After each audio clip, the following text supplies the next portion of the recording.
Por la señal de la Santa Cruz de nuestros enemigos, líbranos, Señor Dios nuestro, en el nombre del Padre, del Hijo y del Espíritu Santo. Amén. Señor mío y Dios mío, creo firmemente que estás aquí, que me ves, que me oyes. Te adoro con profunda reverencia.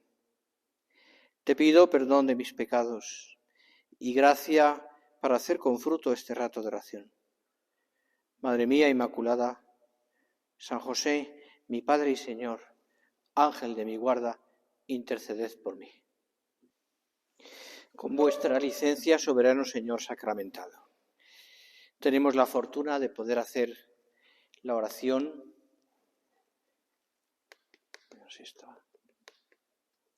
La oración delante del Señor que está en el altar, y lo hacemos a la luz de este misterio de la Eucaristía, que hablaremos mañana un poquito más despacio de ello, que en su presencia real nos ayuda pues a tener tan cerca a Cristo, que supone para nosotros una facilidad para poder hablarle, para poder esa ventaja es que tenemos los cristianos de saber que realmente está presente aquí el Señor, Cristo presente con nosotros, ¿no?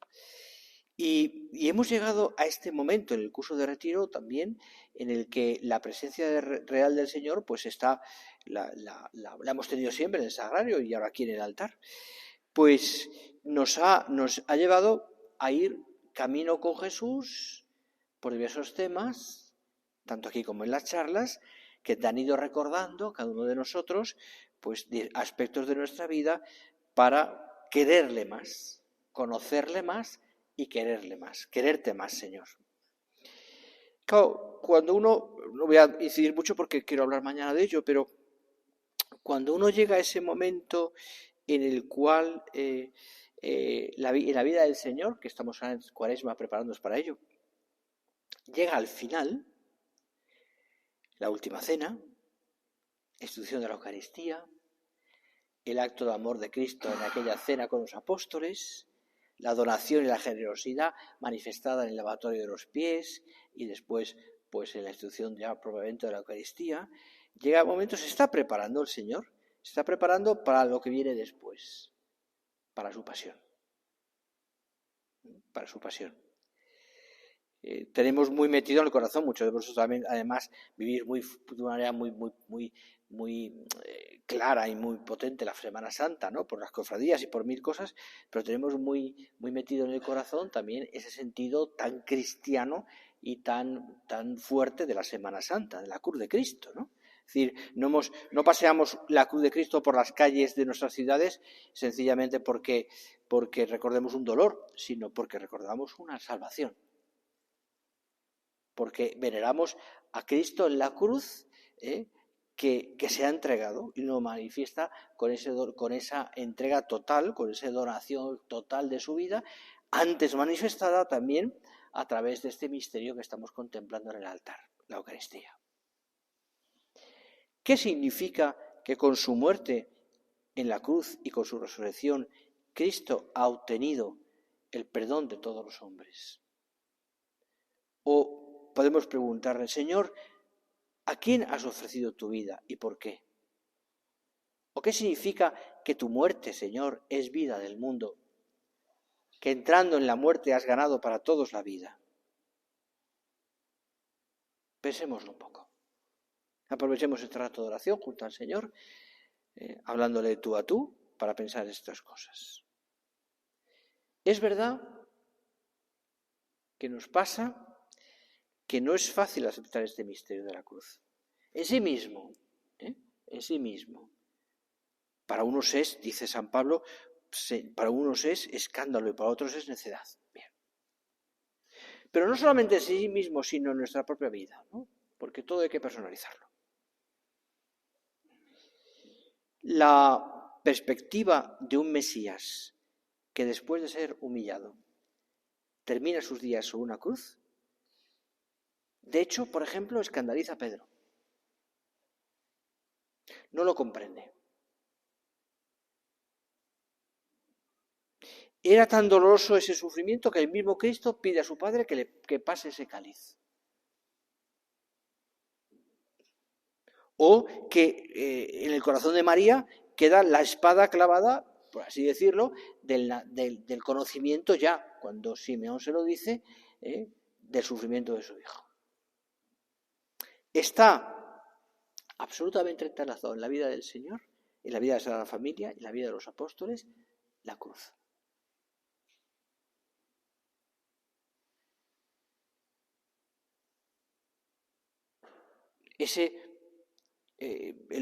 Se nos ha costado.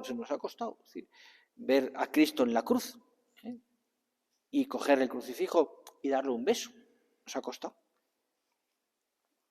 Pero al mismo tiempo que eso cuesta, nosotros, los cristianos, hemos tenido la necesidad de mirarlo.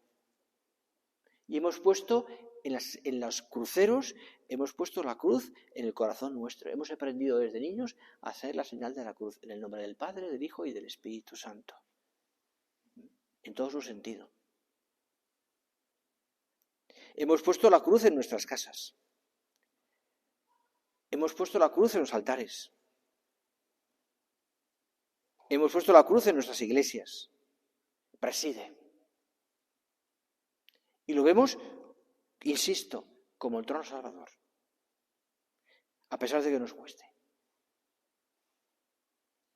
Y a pesar de la dureza de la cruz, tenemos una gran confianza en que ese sitio, ese patíbulo, es trono de Dios.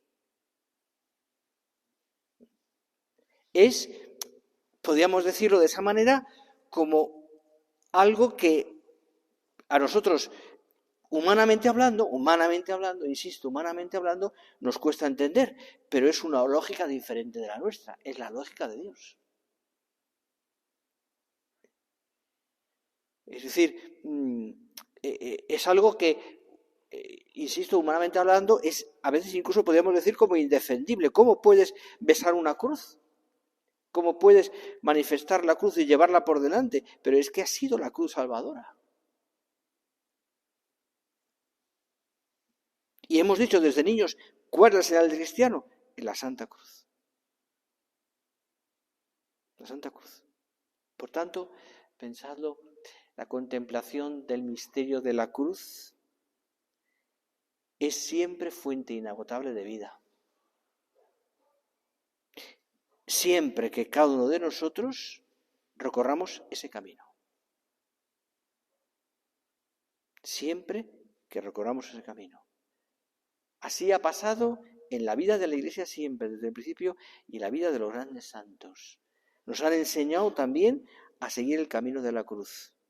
A veces, sin grandes explicaciones, simplemente han seguido ese camino. A veces es un martirio, otras veces es una contemplación de ese misterio, otras veces escribiendo cosas alrededor de la cruz que nos han conmovido interiormente, o simplemente llevando la cruz de cada día, como dice San José María en un punto del Vía Crucis, con una sonrisa. Con una sonrisa. Por tanto, la cruz no es solamente, no podemos mirarla solamente como el sitio del patíbulo, sino como algo mucho más. Para nosotros es mucho más. Es, en primer lugar, y esas imágenes que yo quería recordarte, la cruz es trono de misericordia. Trono de misericordia.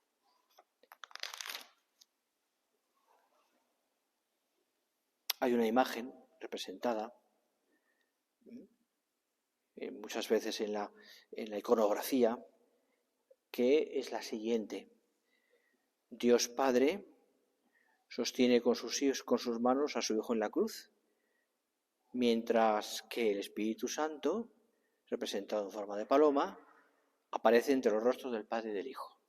Esa imagen me viene a la cabeza una en concreto. El Padre sosteniendo la cruz, el Hijo en la cruz y el Espíritu Santo entre los dos. Esa imagen, ¿qué significa? Significa, pensadlo como que es la donación del Hijo, a la cual ayuda el Padre. No te olvides que es el Padre el que le pide al Hijo Eso. Y es el Hijo, humanamente hablando, en el que la cruz dice, Señor, ¿por qué me has abandonado? Se lo dice al Padre. Pero acepta también eso. Acepta también eso. Así queda como de manifiesto, en primer lugar, que el Padre está revelando su misericordia. No a pesar de, sino a través de la pasión.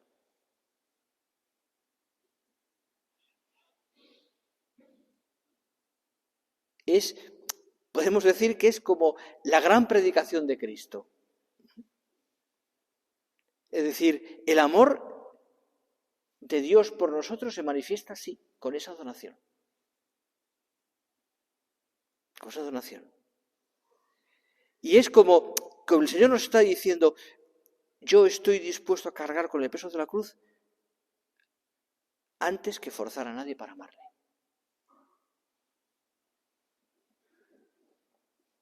Por eso, la imagen del Dios cristiano manifiesta sobre todo la misericordia.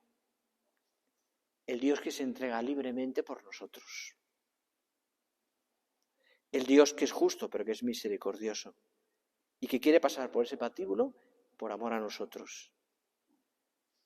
Es como el peso de todos nuestros pecados en los brazos del Señor. Por eso tiene los brazos abiertos que expresan esos brazos abiertos del Señor en la cruz, están expresando el querer abrazar a la humanidad entera y acoger en su corazón todos nuestros pesares y nuestros dolores.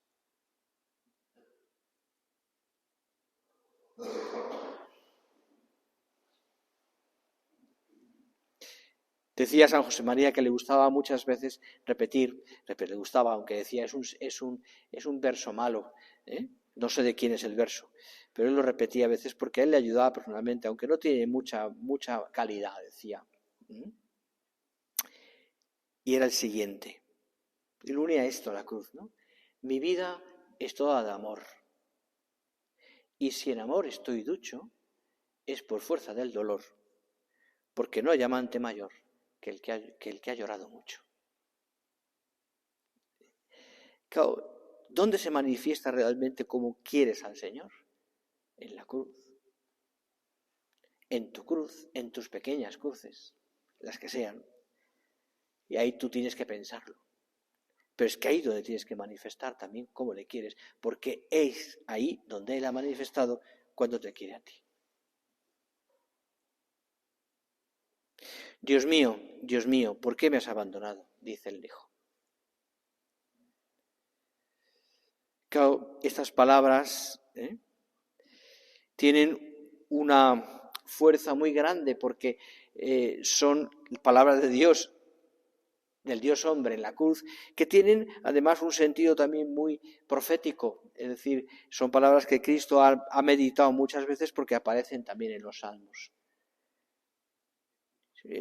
Alguien dice que la pasión del Señor está representada en 5 lugares, los 4 evangelistas e Isaías. Si leéis el capítulo, a partir del capítulo 50 del libro de Isaías, representa muchísimos siglos antes la pasión del Señor, casi con detalle.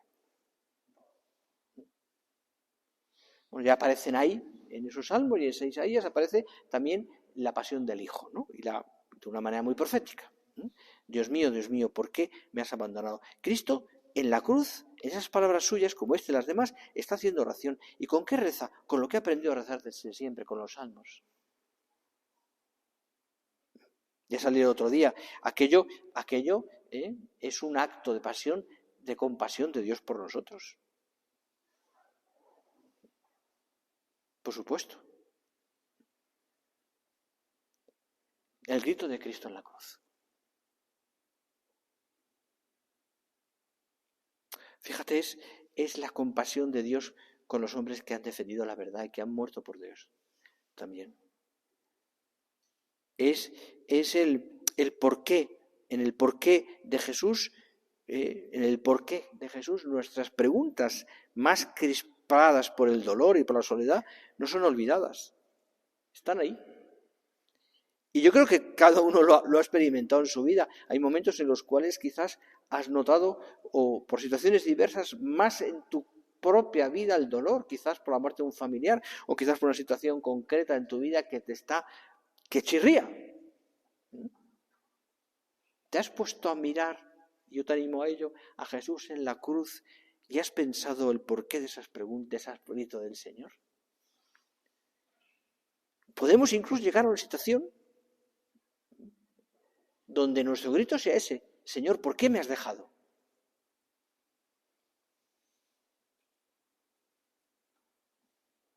¿Por qué me has dejado?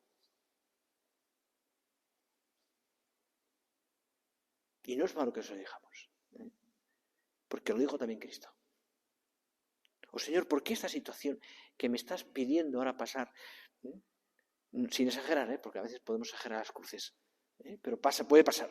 ¿Por qué esta situación que me estás ahora, Señor, pidiendo pasar, que me está costando tanto? Quizás anímicamente hablando, quizás de salud o de mala salud, o quizás lo que sea. ¿Por qué, Señor? A mí me parece que nos ayuda mucho, ¿no? Mirar la cruz. Mirar la cruz, mirar a Cristo en la cruz. Nos ayuda mucho. Y compararme, decir, Señor, ¿realmente de qué me quejo?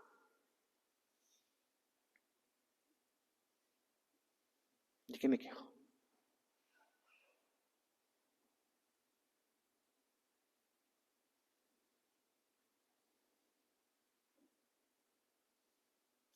¿Te acuerdas? Salió antes también otra meditación. Hoy, el buen ladrón.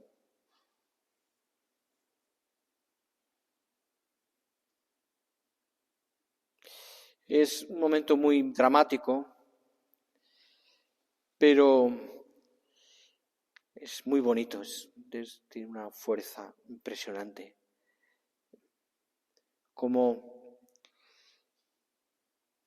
el Señor, ¿no? Pues no abandona a ninguno, ni siquiera en un momento tan terrible. Tan terrible. No solo a lo largo de su vida el Señor habló del perdón siempre y del amor a los enemigos, sino que también en ese momento, allí en la cúspide de Gólgota, los tres clavados, la gente gritando, Jesús muere perdonando y muere bendiciendo al buen ladrón. Pasó de la maldición a la bendición en pocos minutos. Hay una condición de todas maneras para poder entrar en esa bendición. Es Él el que le pide al Señor: acuérdate de mí. Él busca al Señor. Se da cuenta que la muerte de ese justo es algo distinto. Y es Él el que da el paso para decir al Señor: Señor, no me dejes. Quiero estar contigo en el reino. Y Jesús se solidariza con los pecadores y los llama a la conversión. El buen ladrón no tuvo tiempo, oportunidad para reparar lo que había robado. Y sin embargo goza ya de la vida eterna. ¿Por qué? Porque Dios le regala esa vida eterna. Sencillamente porque en ese momento último él ha sido capaz de decir: Señor, perdóname. No me dejes, no te olvides de mí. Y lo hace en la cruz, en el sufrimiento más tremendo.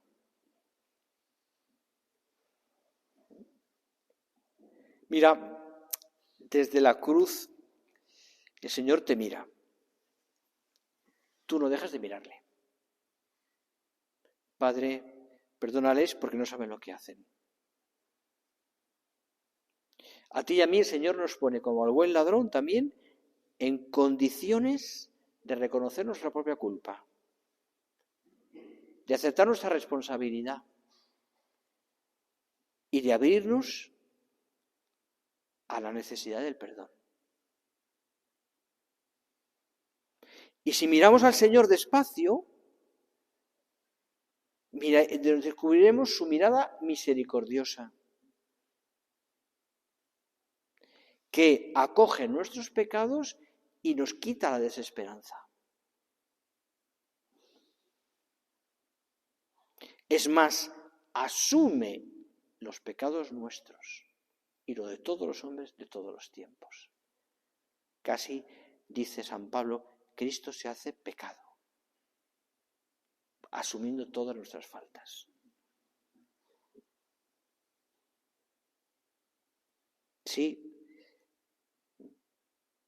el amor de Dios es más fuerte que cualquier necedad de las criaturas. Soporta la debilidad, soporta la tristeza. Revela que el Padre tiene en Cristo sus manos siempre abiertas para acogernos, para perdonarnos, para querernos, para abrazarnos. Esa imagen de Cristo en la cruz, con los ojos, mirándonos, ¿no? Por eso quiso San José María, ¿no? Que esos Cristos últimos que él mandó construir, esculpir, mejor dicho, y que está en un Ciudad, lo habéis visto, en la Capilla del Santísimo, sea un Cristo vivo, todavía, que desde la cruz te está hablando. Te está hablando. Así. Te está diciendo, oye, ¿no sabes cuánto te quiero? Yo he asumido tus pecados. Desde esta cruz, trono de misericordia, te he perdonado. Basta que tú tengas el gesto de decir, Señor, perdóname.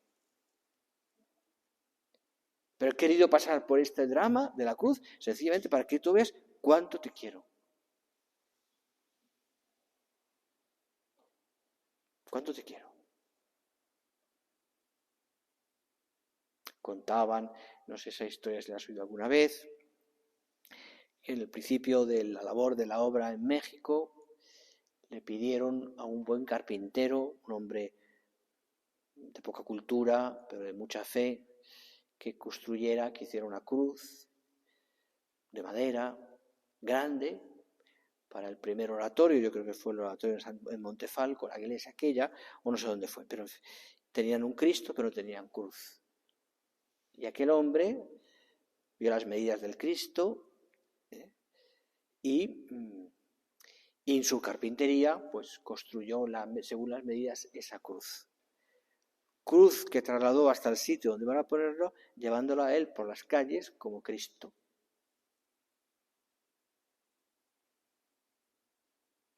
Cuando llegó al centro o a la iglesia donde fuera, no recuerdo bien, pues ya le dijeron que la pusiera allí, que pusiera a Jesús en la cruz y que lo colgara en la pared de la iglesia o de fuera. Ahí le dejaron con el Cristo y con la cruz. Y al cabo de unas horas, un tiempo, cuando volvieron a ver cómo había hecho la faena, lo encontraron a aquel hombre sentado al lado de la cruz, contemplándola, al Cristo, llorando y sin haber podido clavar la cruz. Y les contó su vida. Y la vida suya, pues simplemente contó, sencillamente, que no podía hacer aquello. Que ya había crucificado una vez a Cristo, matando a un hombre. Y no podía volver a hacerlo. Claro, aquellos se conmovieron muchísimo, no le pidieron más, evidentemente. Pero se había metido en aquel buen hombre ese sentido tan profundo, ¿no?, del dolor y del arrepentimiento y de la misericordia. Había cumplido su condena y estaba trabajando, pero tenía en el corazón aquello. Y él no podía volver a crucificar a Jesús. ¿Cuántos hombres hoy día pasan al lado de la cruz y se dan cuenta? O están crucificando a Jesús y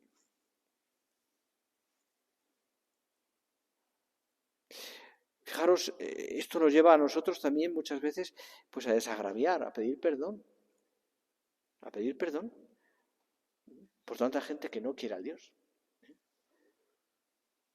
por tanta gente que crucifica al Señor, así de claro.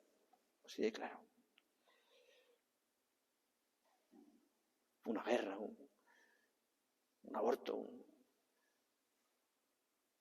etcétera. Todo eso que nos conmueve interiormente, porque en el fondo estamos repitiendo, o sea, vivimos de la pasión del Señor y por supuesto de su resurrección, que mañana hablaremos, por supuesto, pero vivimos de eso, y los hombres viven de eso, y se repite en la vida de los hombres cada vez, todos los días, esa misma escena, ¿no?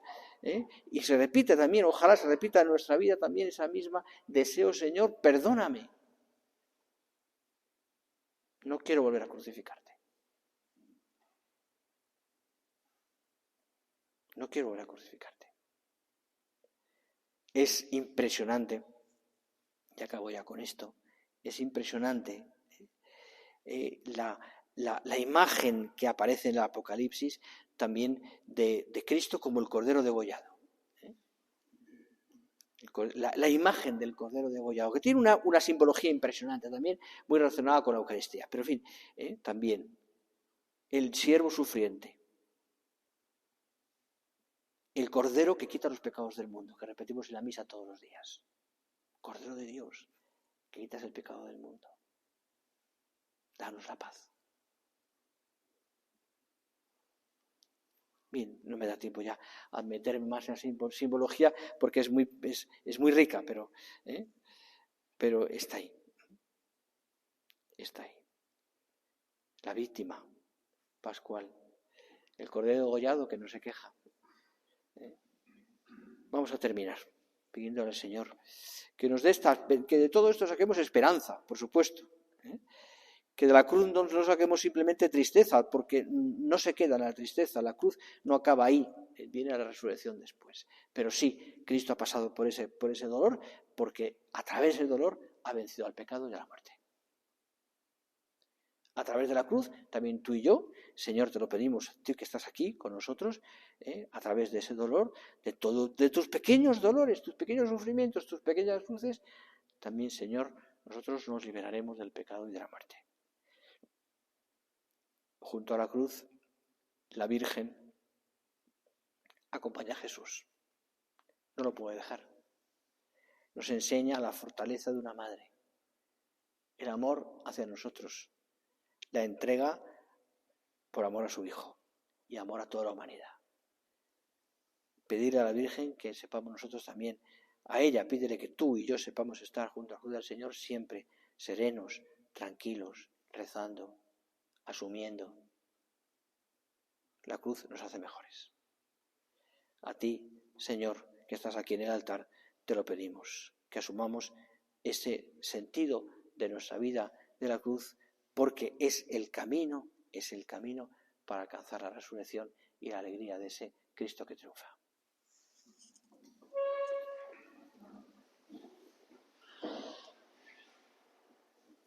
Te doy gracias, Dios mío, por los buenos propósitos, afectos e inspiraciones que me has comunicado en esta meditación. Te pido ayuda para ponerlos por obra. Madre mía Inmaculada, San José mi Padre y Señor, Ángel de mi guarda, interceded por mí.